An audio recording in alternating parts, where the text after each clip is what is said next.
hospital porter's pride and dignity, stop the New World Order. Welcome to HPANWO TV.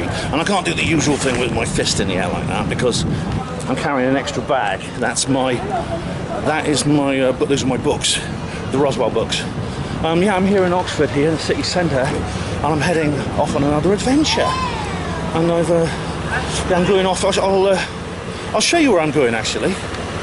All right, ladies and gentlemen, let's have a look at the event I'm going to. This is it, the BASES 2026 International Disclosure Conference, Bouverie Hall, Pewsey, Wiltshire. BASES TV invites you to the International Disclosure Conference. This is it, yes. So let's have a look at what we're going to go and see. And this is it. Confirmed speakers who are Laura Eisenhower, Master Astrologer, great-granddaughter to President Dwight Eisenhower, intuitively sense resistance forces working, Sean Bond and Isha Ars Lip, just known as Isha. This is a couple from Mexico who have been digging up skulls and things like that, I believe. Yeah, multidimensional awareness, spiritual origin, and things like that. Psychic potential. Maria Wheatley needs no introduction. Master Dowser, ancient Neolithic sites.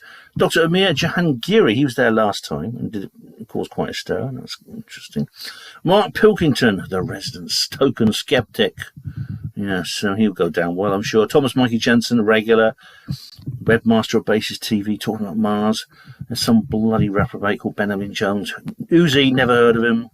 Lucy Wyatt, Approaching Chaos. The Venetian Doom Cult, talking about Russia and the World Island. Miriam Janse, who is an expert at connecting dots.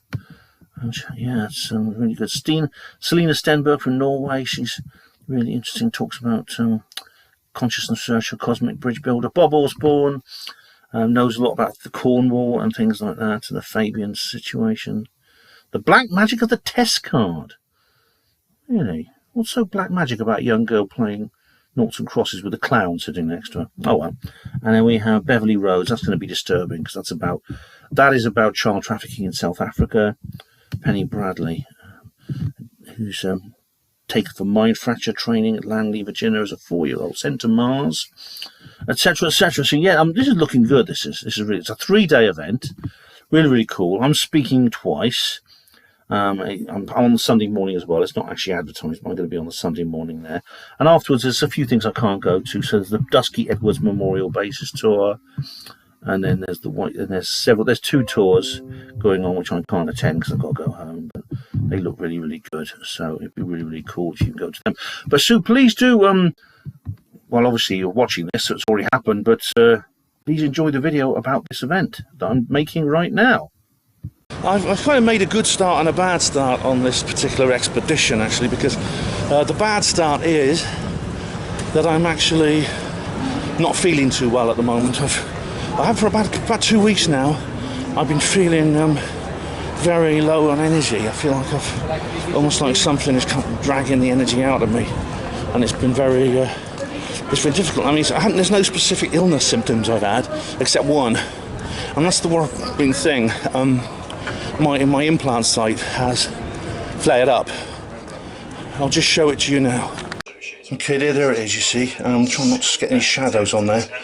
You see my implant site has flared up. It's inflamed. I'm approaching the Westgate Centre, the Cathedral of Consumerism. I'm just... yeah, I mean, I don't know how much I wrote an article about this. I've even made a couple of videos about this, but the implant thing. I mean, I suppose I should give you a bit of background. When I was at BASES at Woodborough Hall, many years ago, I think it was like about 11 or 12 years ago, I had a strange experience. There was a guy scanning for implants, alien implants, and I said, I don't need that, I've got no alien implants. And there was this bloke who come all the way from Malta to be at this conference, and he says, don't say that, Ben. He looked at me very strange. And so I got in the queue for the implant scan, but I didn't have time. It was the event finished before it was my turn. But what happened was later on, Miles did a scan for me. Miles actually Miles scanned me in his home, and he did like the usual thing. he switched off all the electrics in the house. I went inside this like tent with the wire in, the Faraday cage that he'd made, and I had to take off my mobile phone, everything out of my pockets, things like that, to avoid interference. And he scanned me, and to cut a long story short, he discovered I had an implant in my upper left arm. And funnily enough, it's the same place where I had a very strange scar, which I actually covered in one of the UFO Truth magazine videos, which I noticed before, a strange circular scar, which is very, very odd indeed. And I was astounded, because I have no memory of any experience that would lead me to believe that I've been implanted. I have no missing, well, I have had missing time, as you know, but this was long before then. I'm not a contactee or abductee, as to my knowledge. I've got no memory of such a thing. And then I had a... So I was a bit worried about that now. And Miriam doused my arm and the implant, and she said through her dowsing that it was green-coloured aliens that put it there, but they were not actually activating it. They'd actually deactivated it. But now the implant site is now flaring up. It's actually painful. It's sore, and it's itching. It's itching terribly. I mean, you saw from that video. I didn't want to show too much of it because it's a bit embarrassing, because I was sort of half naked in it. But it's itching. It's inflamed. I've got a strange chevron-shaped scar on there, and it's scabbing over, because the reason it's scabbing on it is basically because I've been scratching it, which you're not supposed to do. When I remember that when I had eczema. But that's... I'll let you know how I get on with that. And see, it seems to be... It went away for a couple of days, or it got less serious. Now it's come back again. Yeah. On the positive side, I've made a good start in that I got a bus from where I live. I could have walked, but I thought, no, what the hell? So, because I've got to go and get the bus to Swindon and stuff, like I've done before. And I waited for the bus, and then one came along that says 2 buses that go from where I live in Cowley to the city centre. Well, there's actually 3. There's the 5A, there's the number 9, there's the 5A, and there's the 5. The number 9 doesn't go to the railway station, but the 5A and 5 do. So I was looking for the 5 and 5A. The number 9 came along saying city centre, and I looked at the little sign above it, the one that Alexei Sale hates, and like Keir Starmer, and it said 21 minutes for the 5. I thought, what the hell? I'll get the bus to the city centre, and I'll get the bus to the city centre, and I'll walk. It's about a 10-minute walk to the railway station, which is where I'm heading. Even though I'm not getting the train. I've got a mound behind me, so that's it. And so I was on this bus, number 9, and I was just sitting there, and it was very comfortable, actually. There was a slightly drunk man sitting beside me, but he was quite amiable. He was, you know, outgoing and chatty, but he was one of those drunks that sound like good-natured and not like aggressive. So I just talked to him for a bit. I got off the bus, and this lady was I spoke to this lady called, her name's Sheila, and she was like,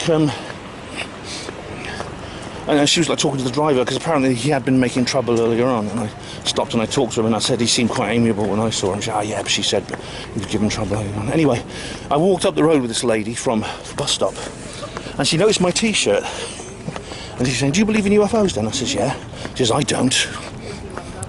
And we had like a debate. We stopped and talked to each other for a while, and had a debate.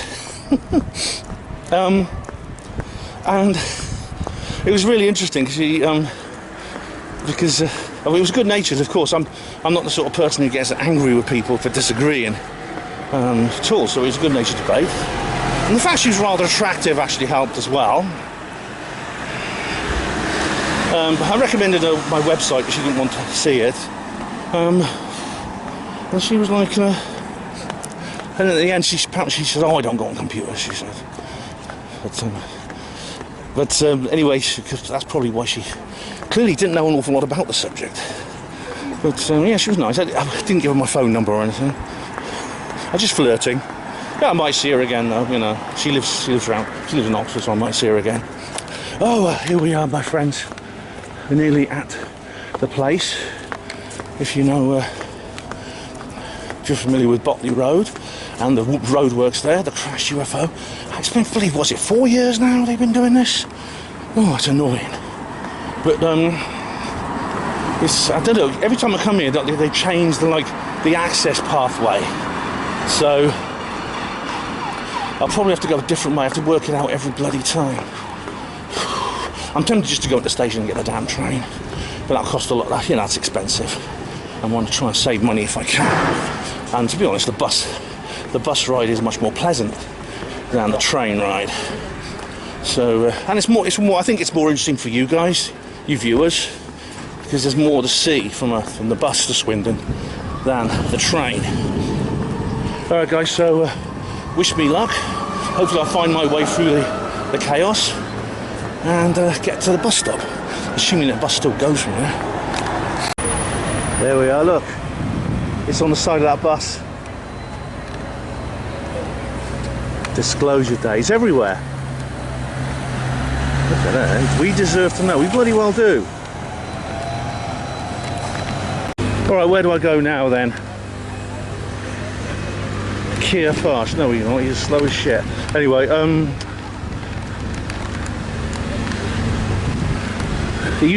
the pathway used to be there, they moved it now. So where is it now? There's signs saying Oseney bus stop. And oh, it's here, right. So I go down there now, they've moved it, right. Okay, when will this building work end? It's been going on for bleeding years. It's basically, the whole of West Oxford is just sealed off from the rest of the city. This is the main thoroughfare. When they actually finish this roadworks, people have forgotten this road even exists because we're so used to not having it. The Botley Bridge replacement. How long does it take to replace a damn bridge? Sorry. And let's see, it's like, it's incredible.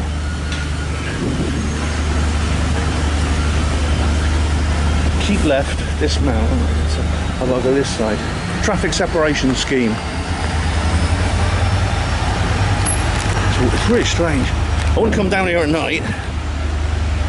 Anyway, we'll make our way through here. There's a train going over, see? One of those trains. Like the one I saw in California. Do you remember Ben in the Desert too, but it's smaller. We don't actually have trains of that size anywhere in this country. It's just spooky, isn't it? Look.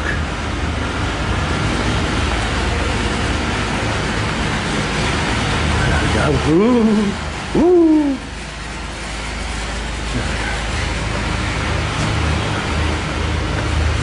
God knows, that's supposedly what it's going to look like when it finishes. Look, that's what they've been doing. You can pause and read this stuff. I don't know what to make of it.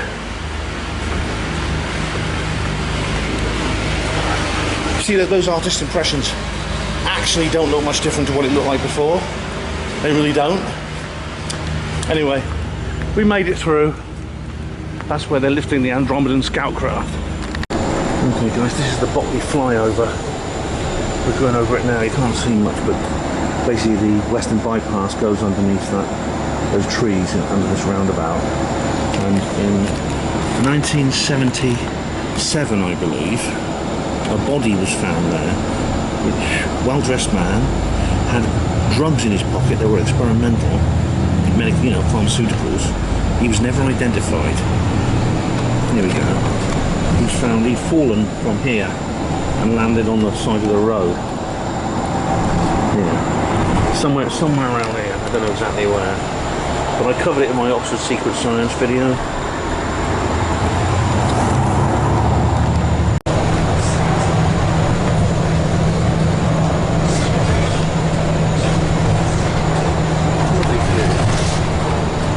Oxfordshire, beautiful.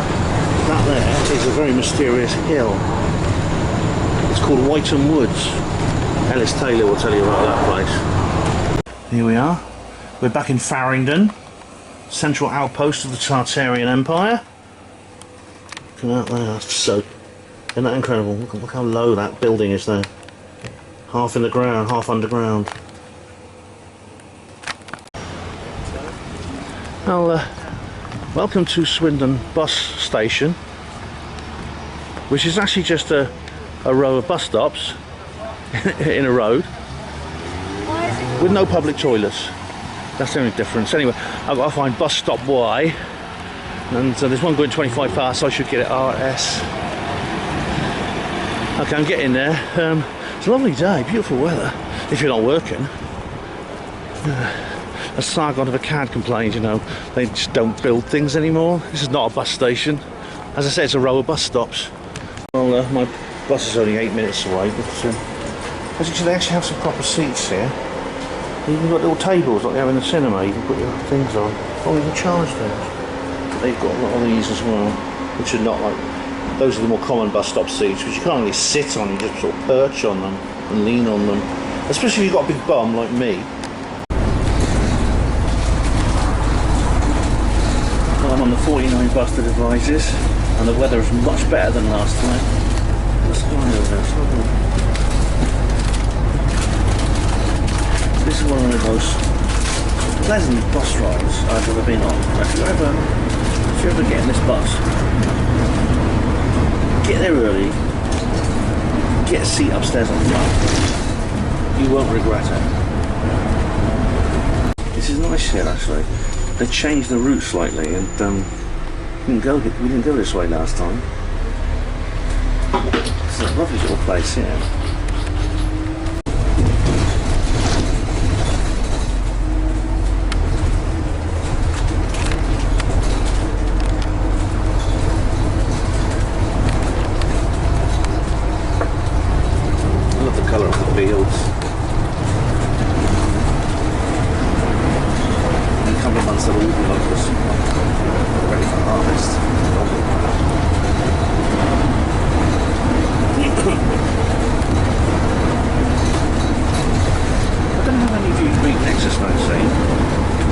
Easier question, how many of you do not read Nexus magazine? It's like the woo-woo newspaper record, isn't it? But you may have read Andy Thomas's lament, The New Normal, about crop circles, saying they were basically dying out or they were much less. Well, this season has it's almost back to the golden, not back to the golden age of hundreds of formations, but there's much more than the previous few years. It seems that Andy was a little bit premature, and I'm sure he's happy about that. This is the mysterious dog leg.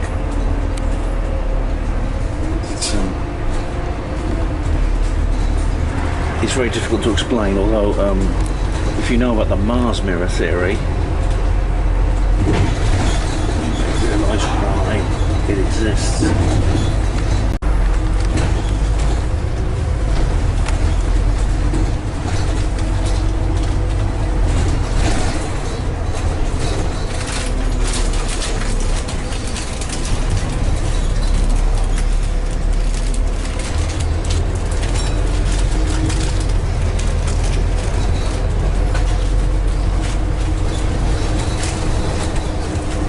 See Maria Wheatley anywhere around here. It's the kind of place she likes. It's not Red Lion.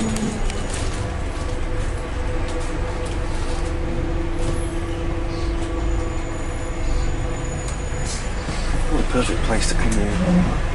What a perfect day to come around.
Those of you who are wondering why I'm not travelling with Colin, Colin has been acting as chauffeur for the speakers.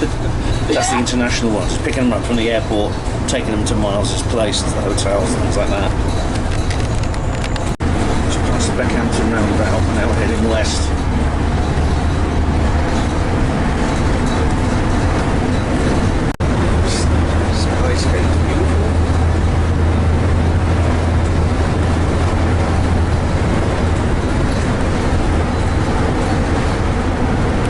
And there is the bottomless duck pond that has a bottom. You can see it actually, if you can actually see a bit of it. I normally get off at this stop. I'm actually going to get off at a different stop this time, just for a change. Well, welcome to the Market Square in Devizes, a lovely place. Wonderful. There's New Society over there, there's the Witherspoons over there, Town Hall there. There's the Black Swan over there, and I just texted Colin to see if he's in town, because if he's in the Spoons or something, I'll go and join him. I'm going to pop in there and have a look, but I'm going to take a walk to the base project headquarters, a different way than usual, but I just wanted to try something for a change to see if it was any better, so that's good. Just means I can go slightly different route, be a bit cooler actually, more shade. It's actually pretty hot now, you know. I'm not one hot weather, as you know. So yeah, lovely to be back. Now for some reason I'm not sure of, I'm sure there may be some legal administrative cause, the Town Hall is flying, not this very strange triumvirate. It's got our own flag there, the Union flag. There's also the French tricolour on the German, whatever that is called. Now, as far as the one goes on the right there, the German one, I'm sure Michael Shrimpton will have a field day with that. But anyway, that's where in 1993, David Icke turned up, put all the chairs out. One man turned up with his dog because the dog wanted to go, and he put all the chairs back, and he left poorer than he started out. Yeah, a bit of David Icke history there. You see, Miles is not the only woo-woo connection this town has to the world of woo-woo. David Icke is one as Miles. Okay, so I'm going to head this way now. Okay guys, I'm heading now down 411 Alley. Quickest route to the base's HQ when you're in the town centre. 411 Alley is actually not that scary in daylight hours. It's actually a very pleasant place. It's only night time when you come down here, and it's a little bit 411-y, Paulidian, you might say. But yeah, it's lovely. It's really nice, and it's more comfortable in hot weather because there's plenty of shade. Right, Colin has texted me back, and he's there now, so I can see him in a few minutes, which I'm really looking forward to. There's a few other people already. Miriam's there, Julia Ankerhaven's there. She travelled yesterday, and I'm so looking forward. I am so looking forward to seeing them. You know, it's like, really, the speakers. We're just the excuse for everyone to get together, aren't we? Now, what's this here? Notice, footpath closed due to dangerous. What the fuck? Sod this. I've come this far. It's probably crashed UFO. Yeah, I'll take my risks with the tree. I'm not scared of trees. Yeah. Probably should have walked around. No, I've got time. Sorry. I'll take full responsibility. All right, whatever. Thank you. Here we go. So it's only a short part. It's only a small part of the area that's cordoned off.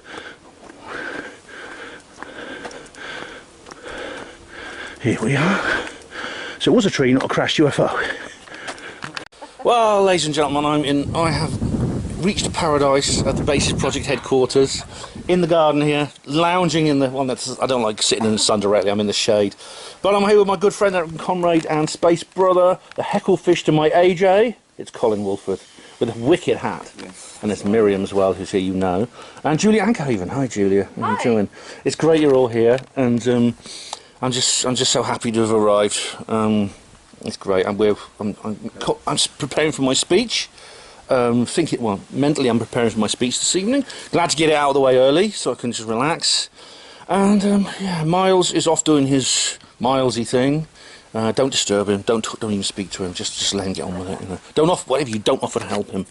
And we're going to go and join him later in Pewsey. Okay, I'm in the Castle Hotel right now. Colin's just checking in. I just want to show you something. I found an interesting place in this hotel. I'll just show you. Do it a bit discreetly.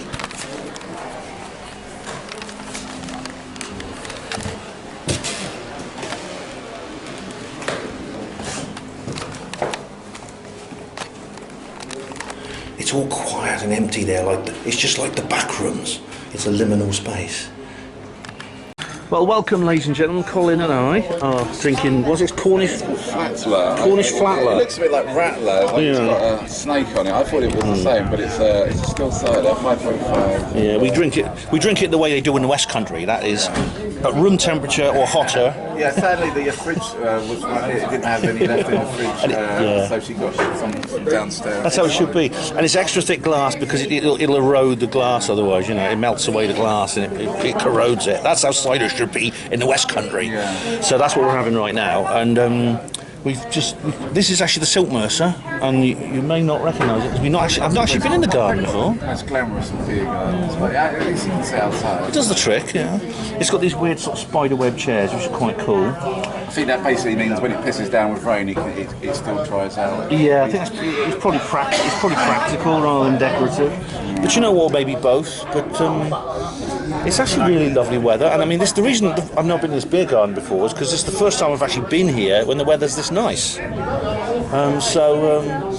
It's really great. Plus, we're normally in the conference, to be fair, aren't we? Friday, Saturday, Sunday, so we're having a... doesn't leave much space for afternoon drinking generally. Exactly. That's the good thing about the Friday afternoon. You know, you come here and it's like you've got time to relax. But the thing about it is, it's like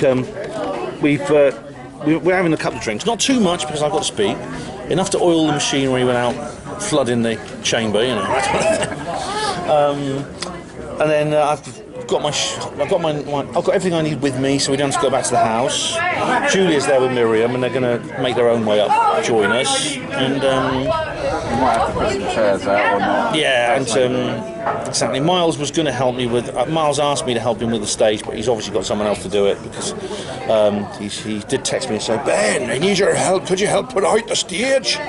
And I said, yeah, sure, because being a helpful chap I am. But he hasn't got back to me, so I assume he's found someone else to do it. But putting out the stage is fun. It's like kind of one of those 3D jigsaw puzzles. It's quite good fun. But the good news is that Taz and Mark are coming. I haven't seen Mark for like a year and a half, or 2 years. And it'd be nice to see Taj again, because he's cool. So yeah, and there'll be more people turn up. Selena's apparently in town. Even today or tomorrow. Yeah, exactly. Tony's not here. You may have noticed it's a little bit quiet, but apparently he's not well. So we wish him all the best. Get well soon, Tony. And so it's drinking and talking time now. So yeah, let's do it. Saying earlier on the bus, this year's crop circle season's turned out to be much more prolific than previous ones. But we just found out that the farmers have been cutting them out again, which they've been doing since like at least the 2000s. But this was like the little round thing with the squiggles on, wasn't it? At first they'd said it'd been cut out and it hadn't. Might have been by Morgan's Hill or something. Yeah, there was a great aerial shot of that, but has it now been cut out? Yeah, apparently as of either today or yesterday. But I mean, the good news is that it wasn't cut out when he thought it was cut out, so it's not. It wasn't quite vandalised so quickly, but so there is footage out there, and you can see some good drone footage and stuff like that. So you were saying that you believe the farmers have decided this is some kind of deterrent. Well, because they feel like people going down the tram lines make, but I mean, if they're all just, if people actually obey the general etiquette, these things, when they actually just go down the tram lines, there's no crop there, so I don't see what the problem is, but it may be, I don't know, I feel like it's a gift, because you can put out these collection boxes and stuff, and I'm sure you'd make more money from people coming to see it than you would from the actual crop itself. Well, it's actually very small. I mean, I understand it was a huge one. The Miles kept telling me, oh, it's tiny, it's tiny. It might well be tiny, but it doesn't mean that it's not worth seeing and visiting. Exactly. And, it makes its own money. This is a very good point, actually, that by cutting the crop out, the crop circle out, the farmer thinks they can deter the artists, whoever they are, from making future ones, which they assume are people with planks. Because they can deter the art, and they can also stop people coming to visit so they don't go into the field. However, as you rightly said, a farmer can actually make more money off a crop circle than he loses. Yo, hey, it's him. Hello, Taj. Hi, Taj. Nice to see you, mate. Nice to see you. Yeah, that's perfect time. Taj has just arrived. Nice one. But I was just saying that a farmer who knows what he's doing can make more than a compensate if you bob off it than what crop he loses. He can, like I say, put an honesty box out. I know some idiots nick them, which is stupid. It's a shame, but those that aren't nicked, they fill up pretty quick. And you could always contact a Japanese TV company and say, look, do you want to come and make a little video? In exchange for a generous fee, of course. And the thing about it is, by cutting the crop out, the farmer's actually destroying his own crop. He is cutting off his nose to spite his face.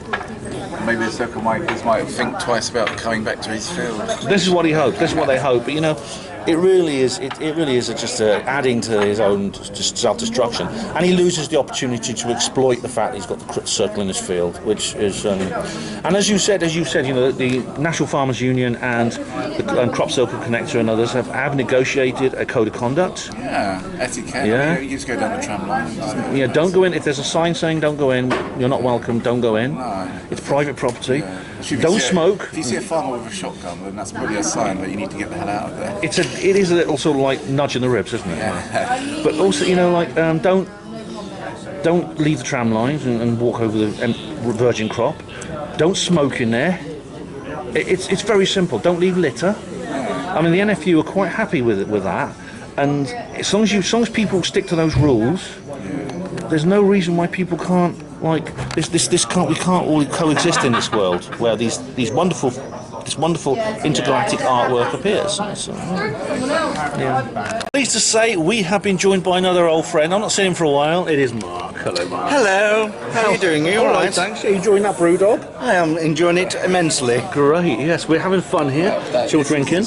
We've had a bit bites. We just had a light bite because I've got to do my speech and I'll be falling asleep if I eat too much. But I'm getting ready to take on the skeptics at the Bases 2026 International Disclosure Conference, and I've got my 3 friends and comrades and space brothers here with me, so we're unbeatable. I've got aircon. Yeah, no, you're right. We're heading now. We've left the pub, Colin and I. Hello, and we are heading for the venue. We should get there by half. Bouverie Hall. Yeah, Bouverie Hall. We're at Pewsey, where I have to face the enemy, the skeptics. Yes. So stay tuned for that. I'm ready to take them on. Okay, we're going through the peaks of Wiltshire now, and then over there is the barge inn. You can see the white horse on the hill, and there's the monument as well, the big phallic symbol. It's like it's all a big energy drain. But the barge is lovely. I mean, we might get a chance to go there actually this weekend. I hope so. Anyway. I'd like to see that Reg Presley. Yeah, Reg Presley. There's like literally a new mural to memorialise Reg Presley, the singer-songwriter who's really into like UFOs and. He also really into the alien also. He was quite close friends with Ray Saxon. He wrote a book called Wild Things They Don't Tell You, a tribute to the Wild Things song by the Trogs, his band. And it's a good book. It's a really good book. He's one of these guys. It came to him like quite late in life. He's like about 50 or so, and he suddenly he had a kind of spiritual awakening. Yeah, and he went into the Mill Hill Crop Circle. That's the 1995 big keys, the key one, the one with all the key symbols on, and it changed his life. So was Eastfield, wasn't it? It changed his life, and he was a good guy, and he was a likeable chap. And I miss him. He's a good guy, and this memorialises him, which is really good. Now it's coming over that hill there, it looks really good. And Colin there is deep in thought as he drives us along. This is what you want, Yeah, man, it's nice, isn't it? You can keep your Area 51s, we'll keep our Wiltshire. Exactly, yes. It's a familiar sight, the plane house. We've seen this many times, a very aviation enthusiast. Who has this house? I love these thatched cottages, they look really cool. Okay, we've arrived at Bouverie Hall. I like Colin's t-shirt, the dolphin is in the music. Miles is in there and everyone else. Now, We're going to have to be careful not to throw the Emperor off his groove. So we'll be very cautious when talking to him, because he's engaged in his artistic creation. But people will start be arriving soon, and it's good. It's lovely to be back. It feels so good to be back here. So there's Matthew. Hello, Mr. Williams. Hello, Mr. Williams. How are you? It looks like Mark's up first, which is a pity because it means he won't be here to see my talk. Mark always disappears as soon as he's done his talk. So, because I think he enjoyed my talk. There you go. I just love watch masters at their game. They're just doing so well. We're all set up. I'll show you my stall. Here we go. It's all there. It's all set up ready. So I've got all Tina's stuff there, and the stuff from Vinny gave me. This is from Beverly Rhodes. She asked me to promote that, and I will. This is Tina's new book here called The Guardians of Light and the Brotherhood of the Night. So yeah, and this is a photo by Miriam, Turn Up the Love. And there's the details there. The 16, oh wicked. And Council Mind Control. That's really good, that is. That's really good. In fact, I'm going to get a still of that for the title. I'll give you a tour of all these stores, but I'm here with Julia again, and who's in the earlier. Hi everybody. And she's got a brilliant t-shirt. It's my new Anchorhaven t-shirt available from my merch store, galacticfire.com/Anchorhaven, and there's mugs available as well. Right, here it all is. This is the Breakaway Oracle. According to the information that's been received by me several moments ago. Oh wow, that looks good. That looks good. That the Wi-Fi crazy how it's coming. And this is and this is all these things: private contractor, assassins, soldier. Okay, Nachtwaffen. I'm sure Michael Shrimpton will love that. Give us his Orion Syndicate. Brilliant. Well, good luck, Julia. I'm glad you're here as MC. You'll be a good MC here. You really will. I hope so. We'll see. I do like to talk for a living. Hey, well, it's your first stop. You stop recording. I forgot. I'm sorry. But it's your first show. You break a leg. Thank you. Thank you. And this is my third presentation, I think, for Bases. And Miles and I met 13 years ago in Phoenix, Arizona, one of the big... Great lengths in the 19th century to keep Russia out of India, the jewel in the crown of the British Empire, the so-called Great Game. This was the time when I'm just popping out for a minute. Lucy White is doing her talk, and I'm trying to make notes as much as I can. But I'm also preparing for my own talk, which is coming next, which means I can't really focus too much on her talk. I'm sorry, Lucy, about that. But I did something a little bit unprofessional. Now, Mark Pilkington has done his talk, as you saw before, Lucy. And as you know, as I've said many times, I do have distinct, comprehensive disagreements with him. And in the Q&A session, I didn't actually ask him a question. I just took the mic and I just said, Mark, you know, I'm very interested in your work and I appreciate you coming here, but there is another side of the story. And I turned to the audience and I said, if you want to stick around and hear my talk, you'll hear the other side of the story to what Mark has talked about. And I did apologise to Julia, but she's all right about it. You know, she thought it was a good thing. Anyway, guys, I'm now going to just keep preparing for my talk now, and then that'll be sorted. So I'm looking forward to that. Everybody is the fantastic Ben Emlyn-Jones, who's an independent journalist, an author and researcher, best known for his work in the UFO, government secrecy and high strangeness field. So please welcome to the stage Ben Emlyn-Jones. Thank you very much. That's working now. Thanks very much, Julia.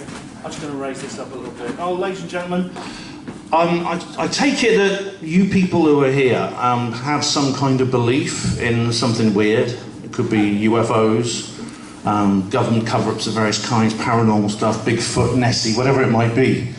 And you may differ on what those might be. Some might believe in one thing, others might believe in another. Just check that.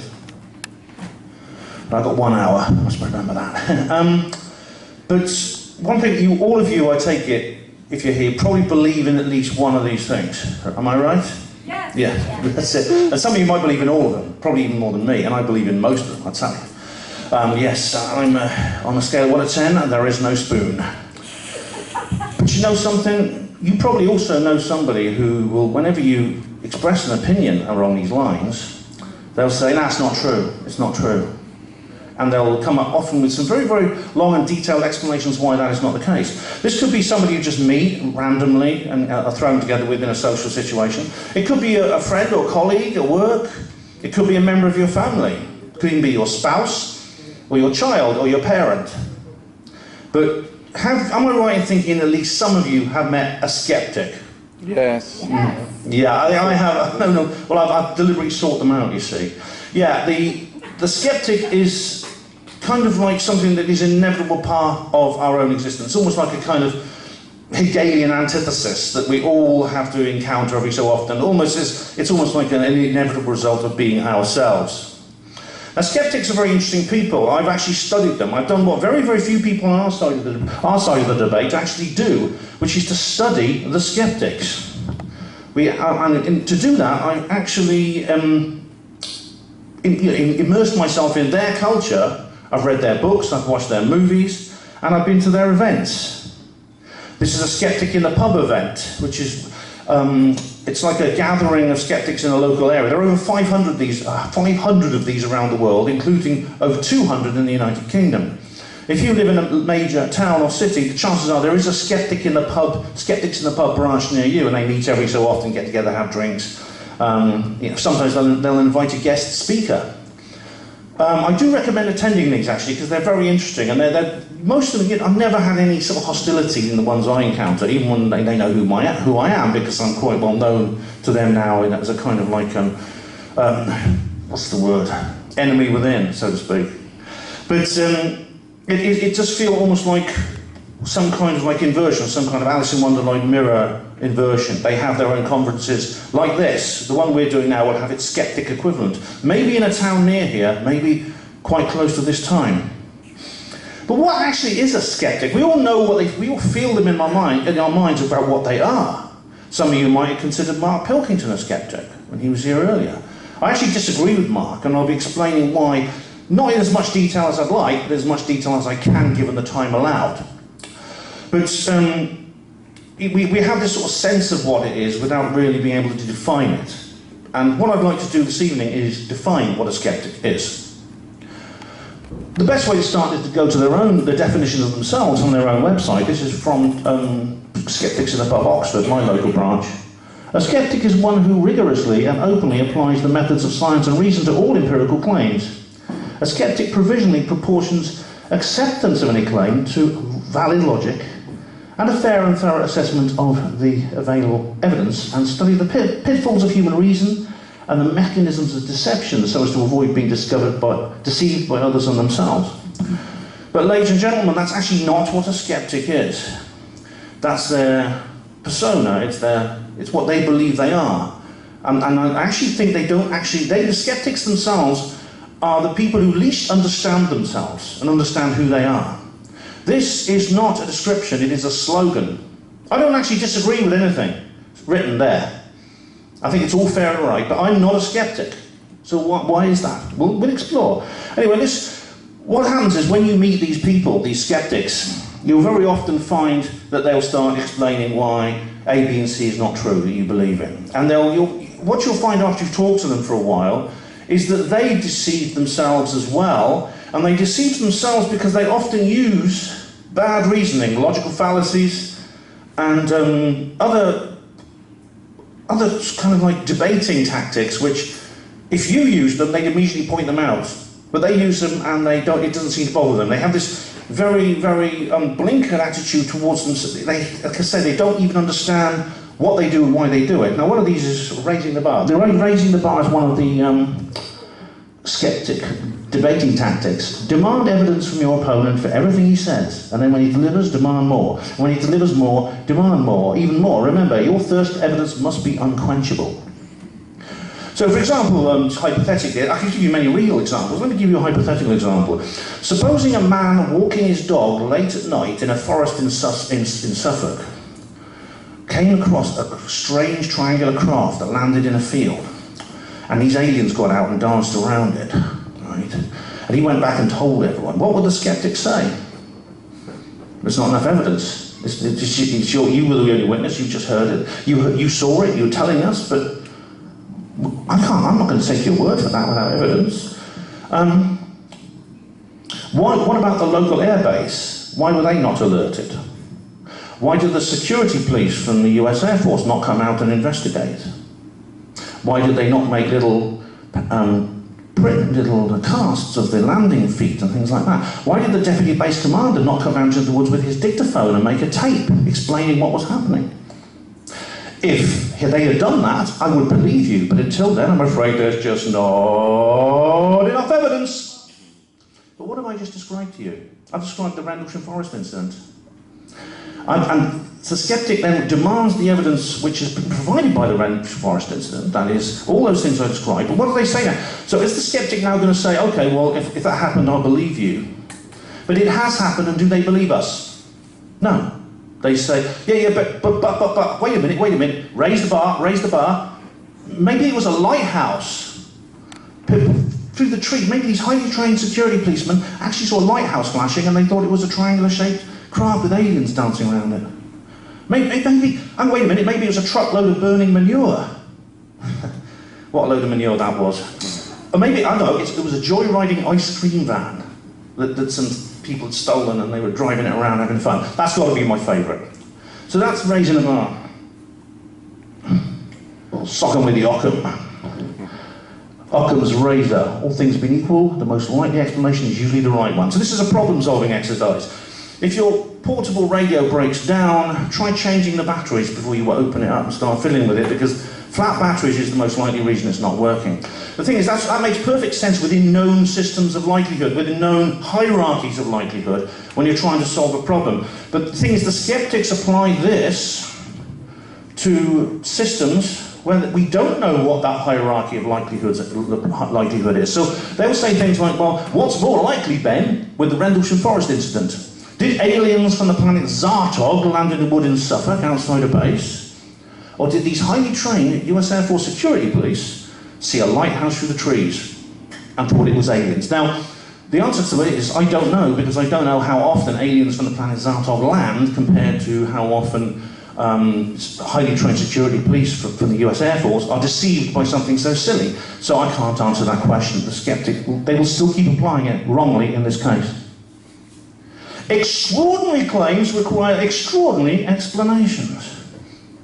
And it's good to be open-minded, but not so open-minded that your brain falls out. You know. They love old jokes, the skeptics.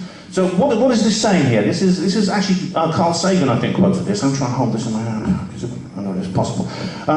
Carl Sagan quoted this. Now, the problem with this is how many extraordinary points are we talking about here? Does the claim have like 5 extraordinary points? And then the explanation has 10 extraordinary points? Or does the claim have 10 and then the explanation have 5, therefore we don't believe it? What I'm saying is that extraordinary is not a quantitative word. It's simply a subjective expression of, oh, extraordinary! So this is meaningless. The Santa Claus gambit. Maybe skeptics can't rule out the existence of the Loch Ness Monster, but we can't rule out the existence of Santa Claus either. Does that mean that Santa Claus is therefore real?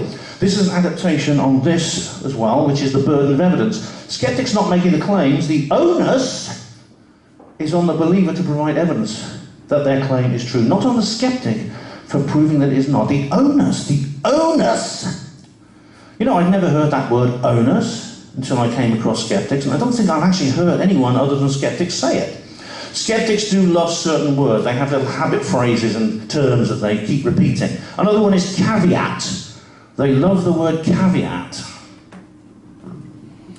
But what they're saying here is that basically I could say, well, they're claiming that we claim that if you can't prove something is not true, therefore it is, which of course is not true. Well, I don't know many serious researchers on our side of the debate that we ever say that. We never say that. So this doesn't apply to anyone really, hardly at all. Casting doubt. This is if you get something wrong, like with Payne Stewart's jet. The skeptic will just go on and on and on about it. They keep dwelling on our mistakes. And they don't address what we got right, they address what we get wrong. And they keep saying it over and over again. And in doing so, they draw people's people's opinions to the point where everything we say is actually discredited and not the things we get right. And that is actually a very dishonest thing to do. The sneer. I bet you've had this one.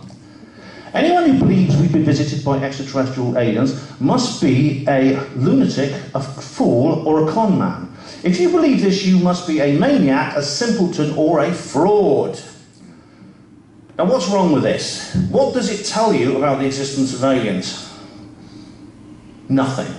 Nothing at all. There's no explanation, there's no axiom in this, there's no explanation at all about the existence of extraterrestrial visitation.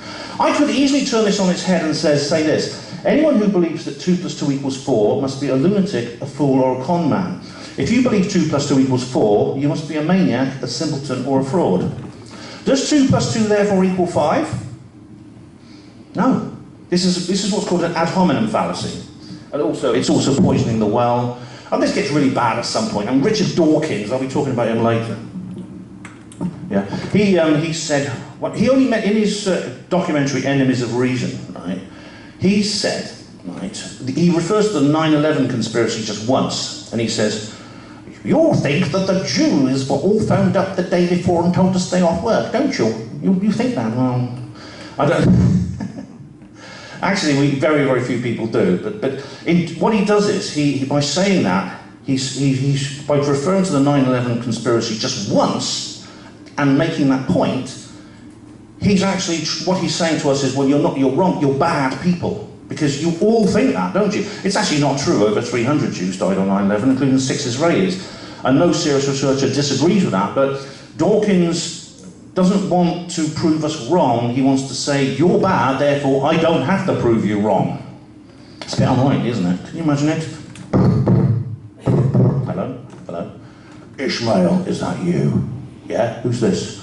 Don't go into work tomorrow, something's going down. What? Who is this? Who is? It doesn't matter, just don't go into work tomorrow. Yeah, that's about the level of it all, I'm afraid.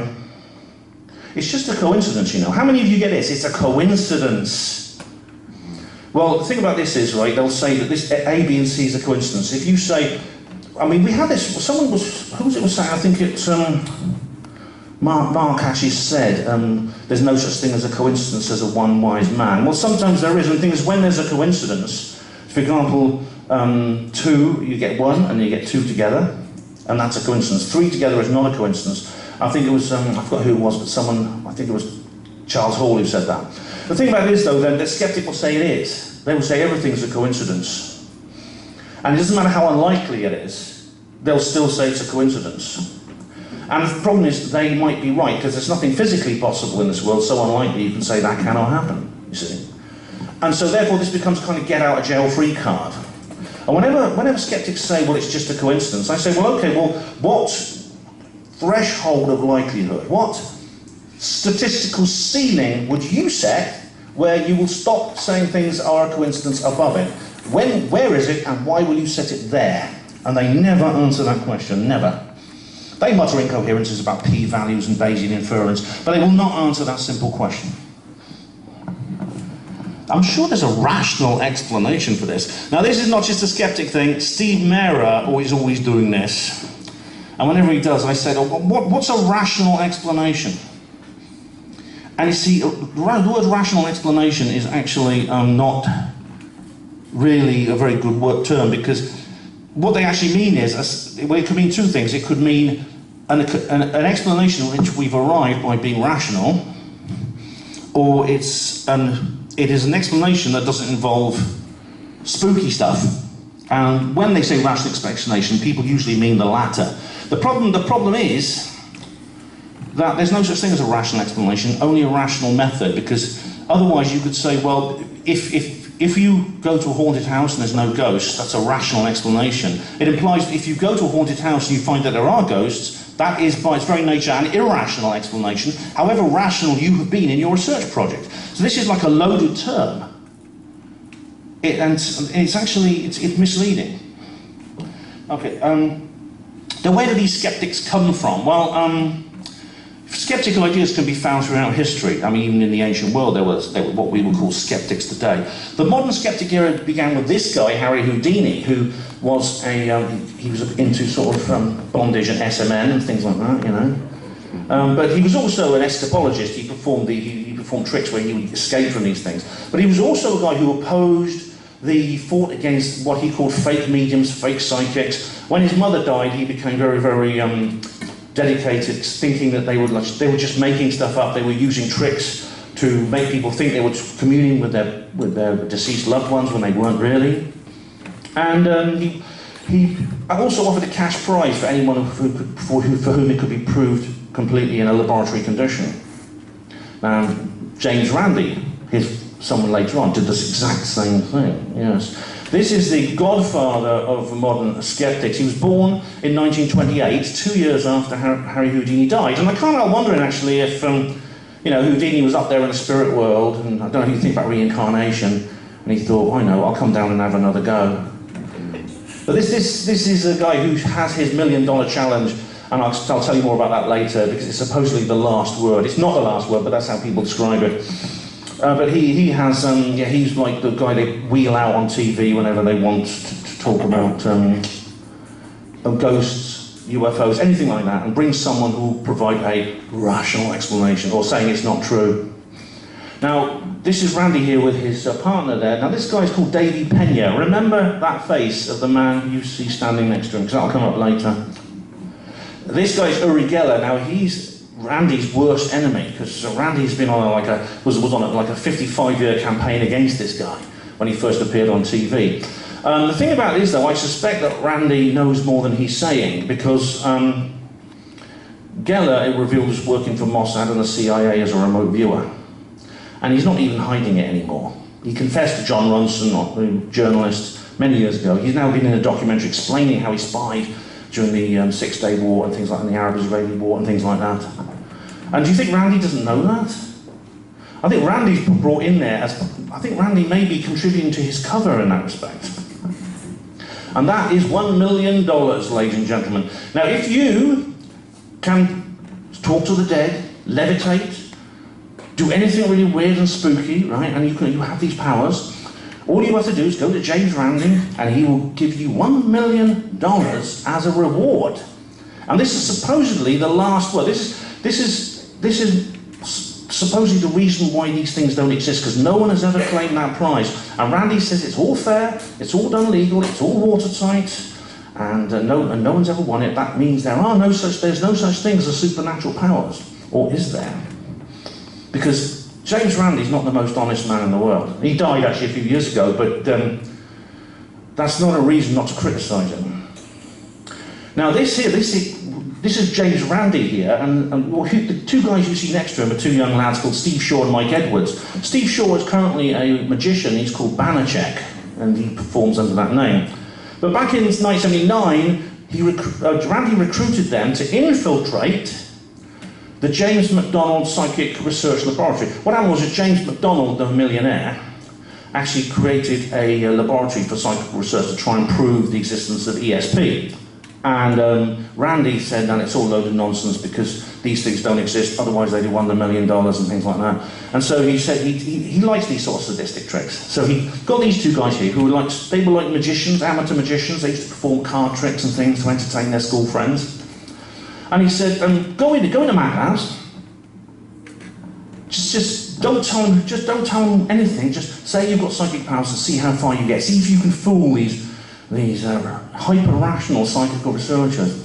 Now, according to Randy, this was like a clean sweep. You know, Steve Shaw, Mike Edwards, they were recruited by Mac Labs, and the Mac Labs people said, yes, they're the real thing. And they even apparently made an announcement on stage, and then Shaw and Edwards came out, and right in the middle of all the applause and all the adulation, they come up to the microphone and says, we're not really psychic, we cheated. Well, that's actually not true. There's a guy called Michael Falborn who's exposed this. Right? James Randi actually completely misrepresented the whole Project Alpha hoax.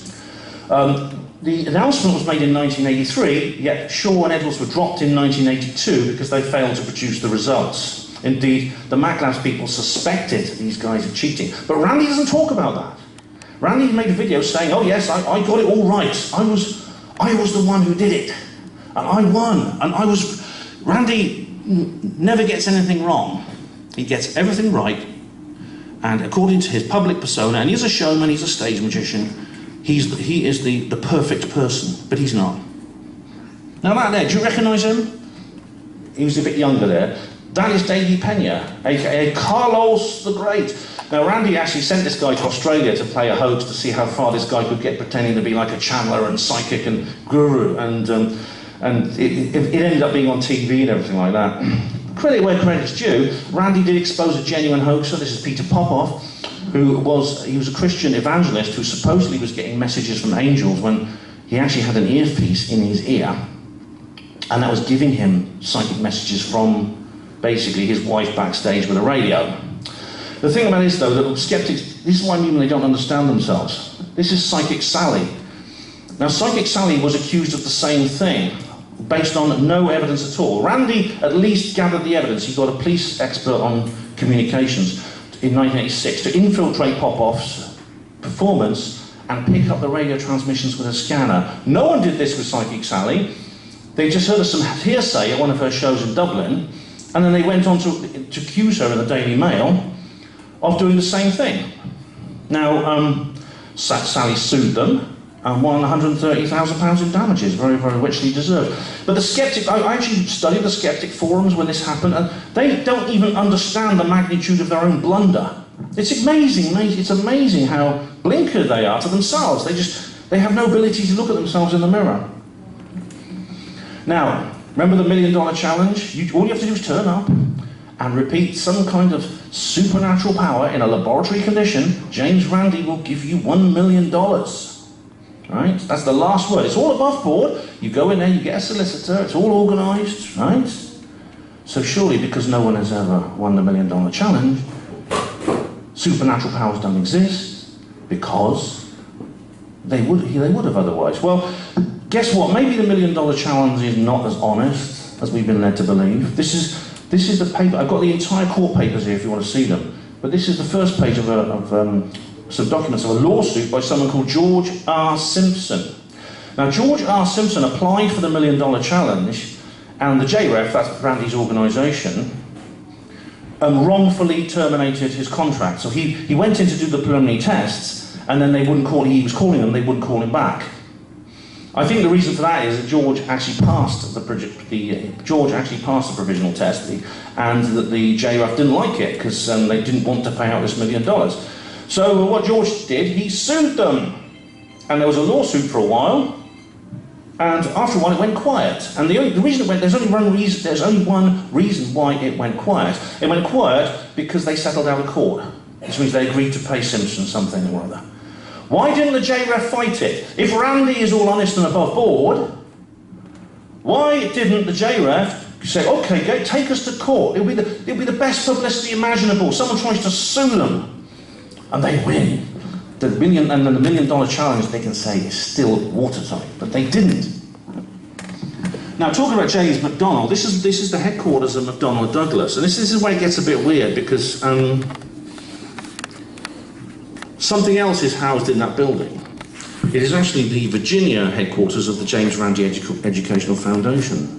And that, I think, is a bit weird. Andrew Johnson has also noted that Davy Pena's cousin is connected to the 9/11 issue as well. And this is not proof, but these are strange neighbours, very strange neighbours indeed. What's more, that office was shut down. This is Randy being interviewed after that office was shut down very suddenly, for no apparent reason. And everyone's wondering why. Now, let's just talk about a few famous skeptics, all right? This is Michael Sherman. Now, it's very, very interesting. This guy's a very interesting person. He's just been appointed the UFO czar to the Trump administration. And I do wonder why. I do wonder if this guy, because he was a skeptic originally, he had like a mystical experience when he was doing a cycle race. And unlike someone else I'm going to talk about, he didn't immediately think it was real. He understood it was his mind playing tricks on him, or so he thought. And he became a skeptic. He founded the Skeptical Inquirer magazine, and he's also on TV. He's one of these pop skeptics. The thing about it is, though, he had a very, very strange experience when he was getting married a few years ago. in which it appeared that there was some kind of psychic communication, what I would interpret as some kind of after-death clairvoyance or psychic communication with his father-in-law who died. And Shermer said, this rocked me back on my heels. If I'd heard it from someone else, I wouldn't have believed it. And I know that because he has heard it from other people and he's not believed it. And since then he's made friends with Graham Hancock. And apparently Hancock's going to take him on an ayahuasca workshop. And I think this guy might be sort of wavering, you know. I'm wondering if he's about to cross the aisle. This is Susan Blackmore. Now, she was rent-a-skeptic, her own term in this country. She was a bit like Shermer. She was always on TV saying how A, B and C is just not true. But now she had an interesting experience because she was a believer. In fact, she was a sort of New Age type person because she had like a drug trip when she was a student, and she dropped what she was doing in terms of her course at university, and she started doing psychical research and things like that, and parapsychology. The thing is, she became a skeptic in 1979, but this happened to coincide with a very upsetting incident when at work when she was reprimanded apparently for accusing someone of cheating. And I can't help wondering if she has a bit of an axe to grind, because in 2010 I went to a conference and she was speaking there, and she starts crying on stage after all those years about how painful this was for her because she believed she was innocent. And things like this can affect us emotionally to the point where it affects our reasoning. And I can't help wondering, if I want to play amateur psychologist, that she may have flipped to the other side because of the pain of that injustice. Now, this is Richard Dawkins, I mentioned him earlier. He's very interesting because he crosses that bridge between like philosophical atheism and skepticism. He's not a very pleasant guy, this one.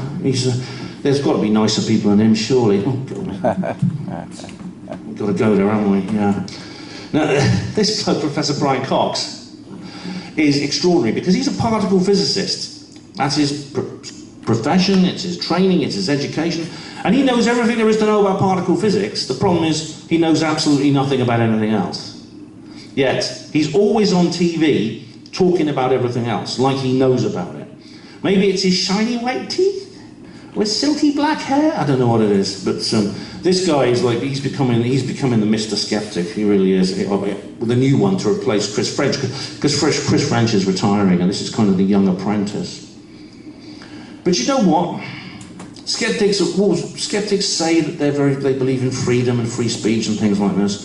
But this is what happened in Philadelphia, USA, where it says, fortune telling no longer on the cards in Philly.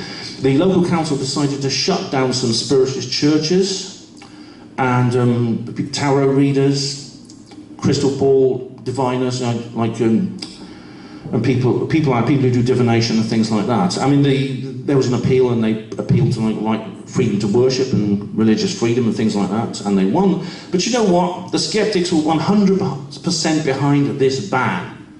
They'd be very angry if their free speech was taken away, but they're quite happy to take other people's away. If you are a believer like us, skeptics will want to shut down conferences like this. Miles was saying earlier that he believes that some conferences were maybe under attack, and if the skeptics had their way, they would support any action to silence us. And we know here's a perfect example. Graham Hancock and Rupert Sheldrake did a talk at TEDx Whitechapel, and after their talk was uploaded to YouTube, something extraordinary happened. It was removed from YouTube. It was taken down off YouTube. It was eventually uploaded to another YouTube channel called TED Controversies. Now, the thing about TED Controversies is this YouTube channel didn't exist until after this happened. So it seemed it was set up deliberately to put their talks on. And it was put there because I think they did it really because of the backlash. They created this extra YouTube channel because of the backlash, but they were actually going to completely delete these talks altogether from the TEDx website. And in fact, Rupert Sheldrake called it the naughty corner.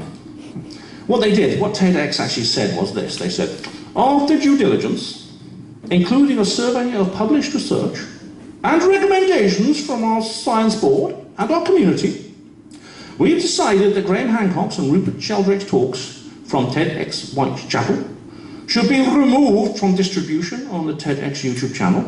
This is not censorship of the talks. Instead, we are placing them on TED controversies where they can be better framed to highlight their factual problems and provocative ideas.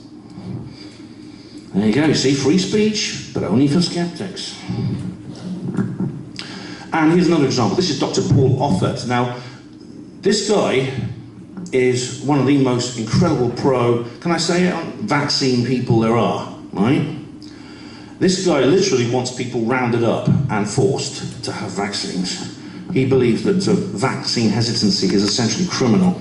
But again, he's flavour of the month with the skeptics. They love it. See, skeptics are very authoritarian when it's things they like. Now let's come on to the conveniently told confession story. Now, this is Patty the Bigfoot.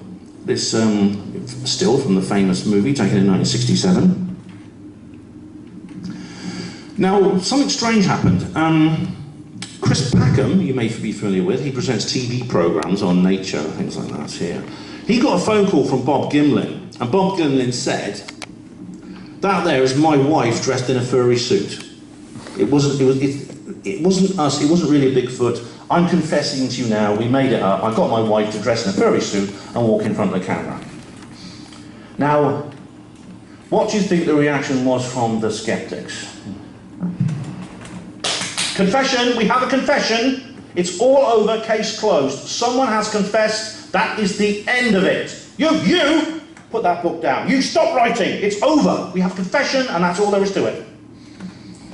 Another example, Alex Malarkey wrote this book, The Boy Who Came Back from Heaven. This is the annals of a near-death experience he had when he was very sick. The thing about it is though, he was going through a very difficult time when this book came out because he had very little privacy, and people used to knock on his door. He didn't know. In the end, his parents divorced, and the mother sued him and his dad. It was awful. It was awful.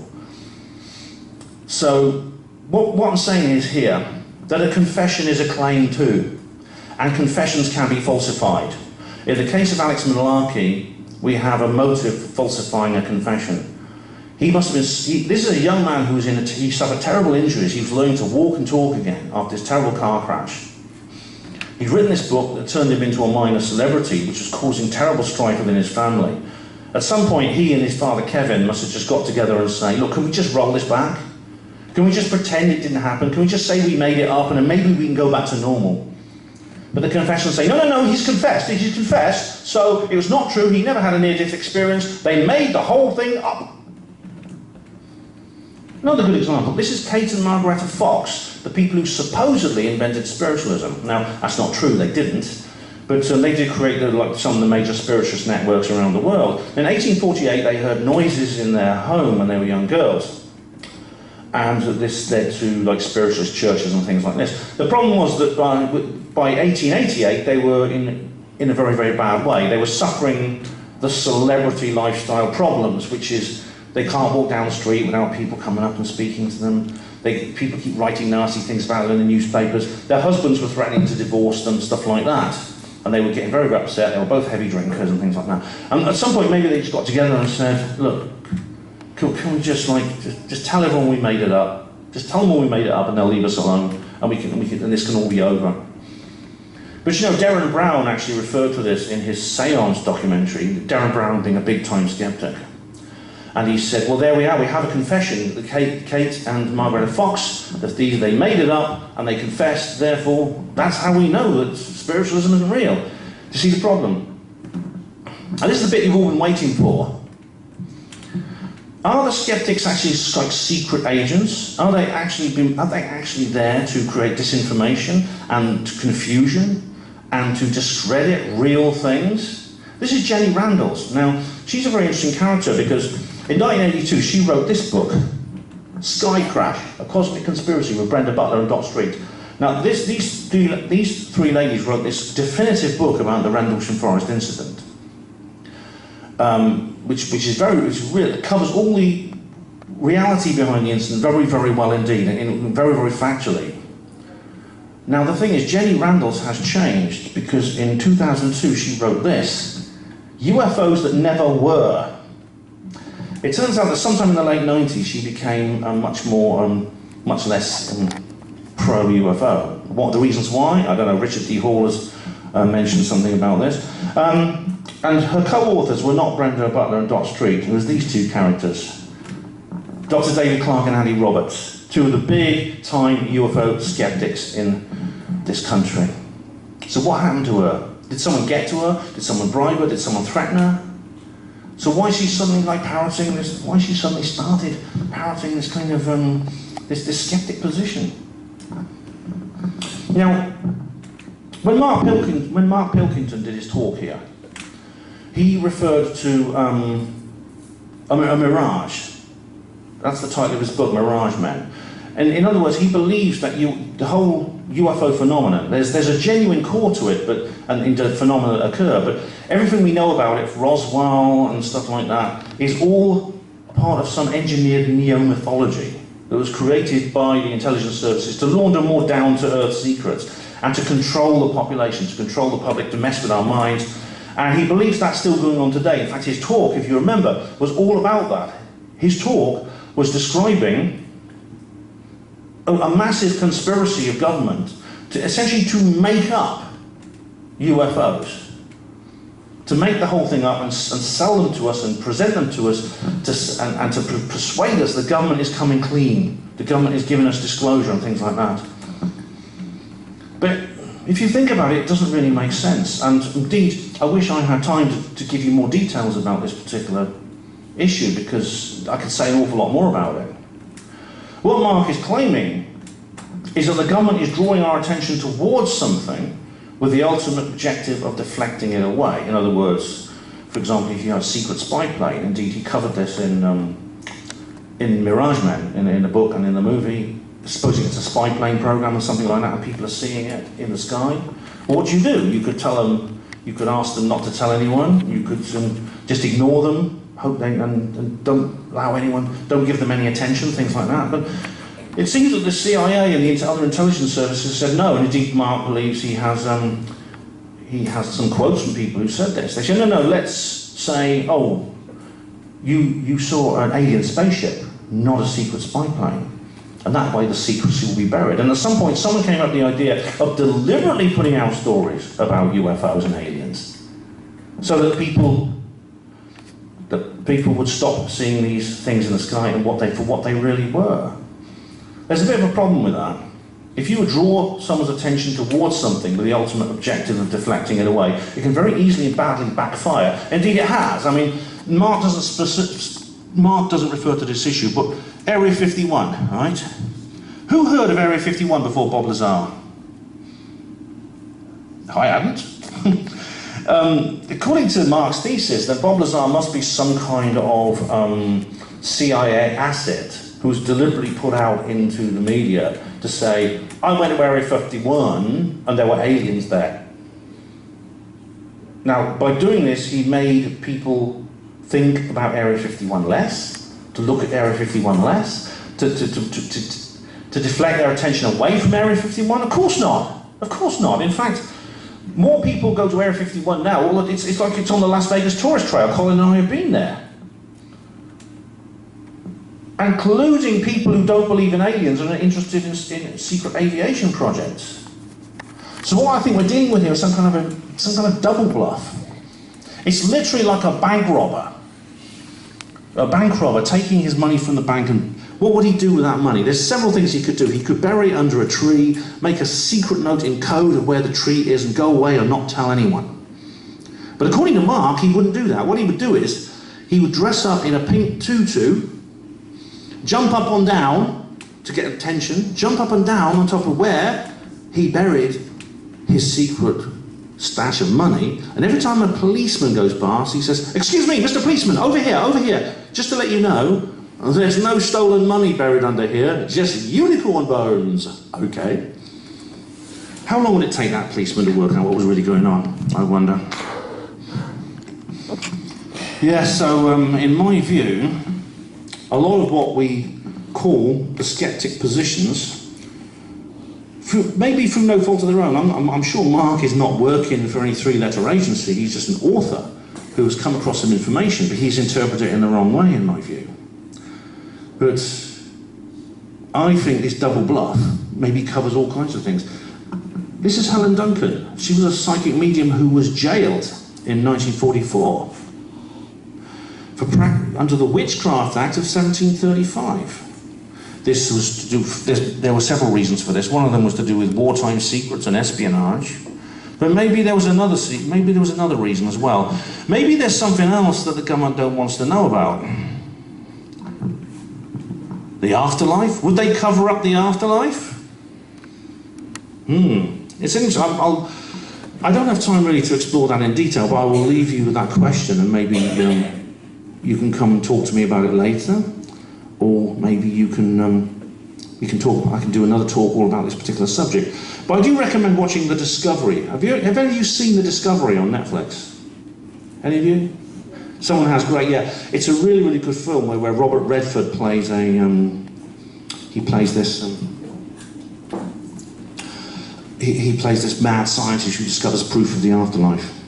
Now, do any of you recognise this chap? This is Brent Lee Rogan. Now, Brent used to be a conspiracy theorist. He was on the original David Icke forum. Now, several people have asked me, Ben, they said, Ben, seeing as you have all this interest and you spend so much time with the skeptics, maybe you will become a skeptic one day too, because this guy is now a skeptic. He now does a radio show with Neil Sanders called Some Dare Call It Conspiracy, where he talks about his journey out of the rabbit hole and into reality, what he sees now as reality. And some people are scared that I'm going to do the same because I take so much interest in the skeptics. Now, I think it can never be ruled out. We never know when we're going to change our minds on something. None of us know that. Something could come into our life which will make us see the world differently. In my view, despite my interest in the skeptics, but no, because of my interest in the skeptics, I think it's very unlikely that I will. Brent actually has stated several times that when he was on our side of the debate, he had very little time for the skeptics. He felt a lot of hostility for them. He wanted nothing more to do with them. And it is the true zealot who is least tolerant of the other side of the debate, I think, is the one most likely to convert, to cross the aisle and join them. And the reason is because I think it's to do with they often feel very betrayed very easily. I think this was the case with Susan Blackmore. I think this is why she became a skeptic. I don't know, but that's what I'm guessing. Now, I'm probably unlikely to become skeptic, and the reason is because I already know their arguments. I've looked at their side of the story, and I found it to be lacking. If I hadn't done that, and it was presented to me as something new, that is when you're more likely to change your mind about things. So, I've got nothing against Brent, and I wish him all the best. I have no animosity to him. I've actually spoken to him a few times, and I feel quite charitable to him. I can't say the same for Neil Sanders, unfortunately, but I do for Brent. All right, Mike, it looks like... But anyway, I don't have the slide yet. I'll just show you my... I just have to go through these again. But I have some books that you can get on my store. And here they are. The Roswell trilogy, Roswell Rising, Redeemed and Revealed. Now, these books are fictional, but they're about the kind of subjects people talk about at this conference. And if you're interested in the subjects talked about at this conference, then these books are for you, because I think you'll enjoy them, because it's a story about what would happen if we got the truth instead of the lies. So, with that being said, be skeptical with a C, but not with a K. I don't disagree with anything in their actual description. I would say a skeptic is not someone who apportions evidence, etc., etc., etc. A skeptic is somebody who likes the idea that they want that the world does not contain anything unknown and spooky or weird or mysterious. The skeptic feels comfort with that, which is why they deny our side of the debate. And you know what? They don't even know it themselves. Be skeptical, rational. But you know what? These things are real. And we know it, don't we? Thank you very much.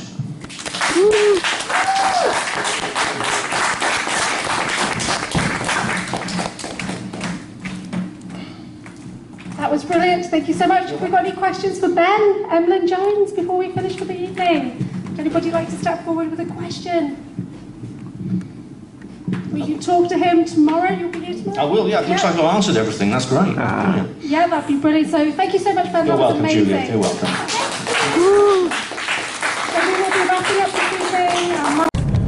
Alright, ladies and gentlemen, well, as you just saw, I've done my talk and now I'm heading back to Devizes. I've got Taj. You'll know Taj here. Taj is...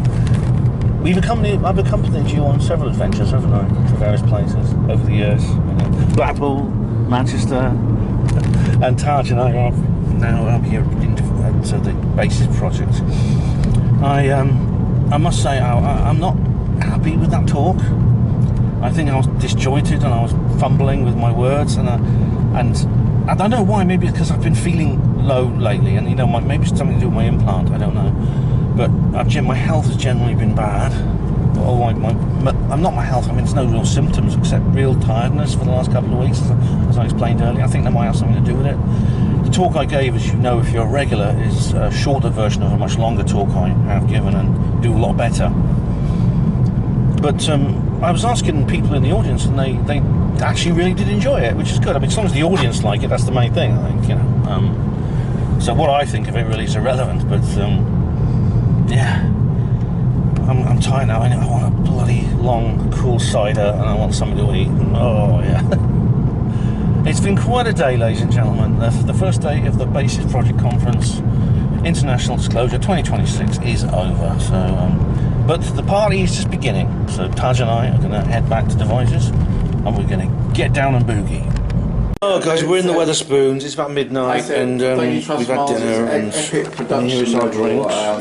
Here are our drinks, and I'm with Ian and Colin and my other friends, Selena you've met and Miles you've met. And you caught me in the shop. I'm going to write in to Channel 4 Production and order you to delete it from your recording. Oh dear. This is non-consent. No way We've got a Spiros. He's channeling us in a Spiros Malaris. Yeah. Is it in a conspiracy Malaris? Yeah.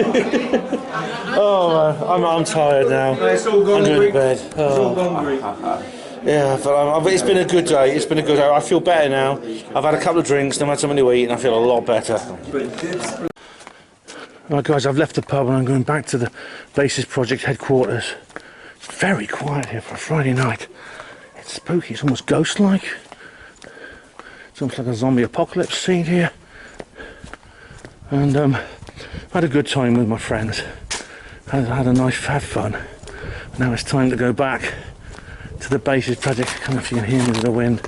I'm going back to the Basis Project headquarters now to sleep. As usual, I'm the first one to retire for the night. Yeah, they're going to stay and have a little bit more drinks. I mean, sleep is just something that I need more than other people, I think. Now, I said it was a good... I'll do a full review of the speakers, maybe later, but I've got because I made some notes. Lucy Wyatt, unfortunately, I didn't really have a chance to write lots of notes about because I'm preparing for my own talk. But she talked about Russia and things like that. Mark Pilkington, I've done a full review. I think Mark Pilkington's talk was the same one he gave at Strange Central. I did a written review of that. Everyone was praising me for my talk, even though there was only about 10 people in the audience by then. So maybe I'm just being paranoid about myself. But I mean, there was a problem in the beginning. I was talking too close to the microphone and it was too loud. But anyway, there's the Wiltshire Museum. They had a crop circle exhibition there once. Now, when I get to the Basis Project headquarters, apparently I'm sleeping on the settee now because this Jane is there. It's not the same Jane who's normally there, Jane Shattuck. It's a different Jane. But she's got the little room. Miriam's in the big bedroom, the big front bedroom. So I am on the settee. Luckily it's the big settee, not the small one. But it's comfortable. Julie Angerhaven slept there last night, and it is comfortable, I think. It's yeah. It's been a good day, but tiring. I think, what did I say? Eastcroft House. But I'm going to walk round. I'm not going through 411 Alley because it's night time. Never go through 411. Never go through 411 Alley at night, or you will be 411. Or someone could just mug you or something. I don't know, something more prosaic and normal. There's the Tartarian windows over there. Alright, so I'm bloody knackered. I just, as I say, I'm not feeling myself, and I think I'm lacking energy, and my implant site is still flared up. It's itching. It's scratching. I can't help scratching it a bit, and it bleeds slightly, and I don't know why that is. I've never had that before. Funnily enough, it's something that occurred in my book Roswell Revealed, where one of the characters has an implant, kind of based on my own experience.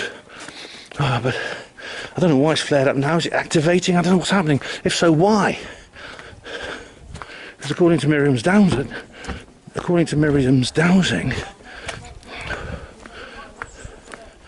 it was deactivated anyway. So people come in. So quiet here. When the wind's not blowing, it's just like so silent. And there's no stars in the sky. It's like it's cloud. It's got cloudy since earlier. The silence is amazing, except when it's windy. Yeah, it's quite a spooky part of town. There's where the Basis Project headquarters is. Ooh.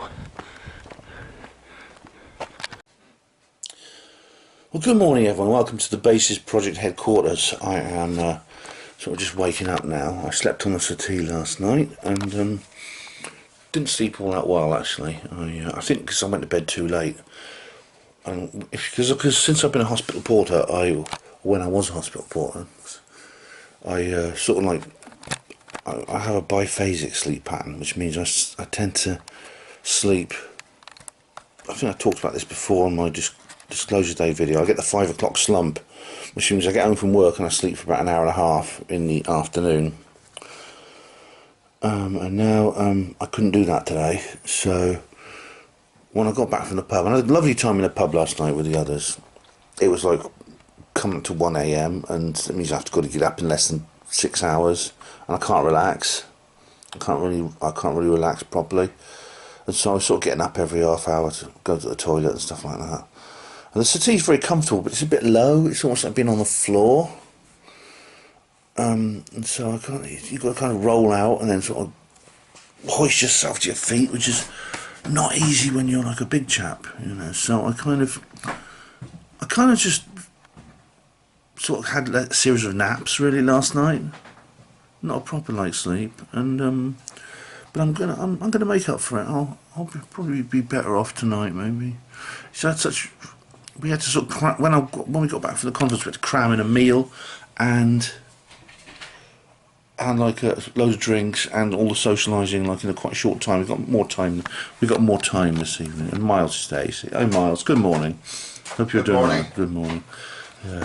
So looking forward to one projector lens. This is another projector lens. Because the new projectors are as dim as fuck. Oh my goodness. Those are white sun projection lenses. So yeah, I'm looking forward to the second day's conference coming up very, very soon. I love Miles's decorations here. Get in, loser. That's all right. This is going back to the COVID era, you know. Where, there we go, I see. Did you say Jane was going to make coffee? Yeah, Jane said she was going to make it, but she said in 10 minutes it's going to be her coffee. There's Bill Gates and Jeremy Hunt. Say no to the pricks. That's good. I want to leave. I know the feeling. Yeah. What? How do masks stop viruses when trousers don't stop farts? I mean, this is all reminiscent of the early 2020s, but never forget, as they say. Miles has also got on his wall this really old, quite an old map of Northern Ireland. It actually has his scale, and 4 miles to an inch. And there's the scale there, and you can see how old it is. It's kind of like quite yellowed, a bit sort of frazzled. But there's Belfast, Lisbon. Miles comes from, where does Miles come from? I think it's Lurgan he comes from, which is, where's that? Where's Lurgan? It's just somewhere around here.